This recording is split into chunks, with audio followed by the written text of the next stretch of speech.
शिवाजी महाराजांच्या काळात मिरची होती का?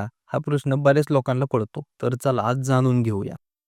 आपण जी लाल मिरची आज वापरतो ही भारतीय नाही, ती दक्षिण अमेरिकेची आहे. 15व्या शतकात पोर्तुगीज लोक बटाट्याबरोबर मिरची ही भारतात घेऊन आले. त्या काळी भारतात वेगवेगळे मसाले होते, पण मिरची नव्हती. शिवाजी महाराजांचा काळ हा 1630 ते 1680 असा होता. म्हणजे मिरची भारतात आली होती, पण ती अजून सर्वदूर पोहोचली नव्हती. मग त्या काळात जेवणात तिखटपणा कसा यायचा?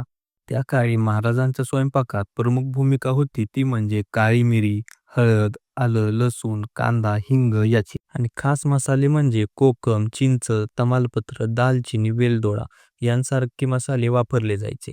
हीच होती खरी चव, नैसर्गिक, घरगुती आणि पारंपरिक. तेव्हा मसाले तयार व्हायचे पाट्यावर वाटून. शेंगदाणे, सुके खोबरे, तांदूळ, कधी गोडसर, कधी उग्र, कधी आंबटसर अशी थाळी सजायची. शिवाजी महाराजांची थाळी ही फक्त जेवण नव्हती, तर ती होती एक संस्कृतीची चव आणि स्वराज्याची प्रेरणा. असेच इतिहासातले चवदार किस्से जाणून घेण्यासाठी सबस्क्राईब करा आणि माहिती आवडल्यास शेअर करा तुमच्या मित्रांना.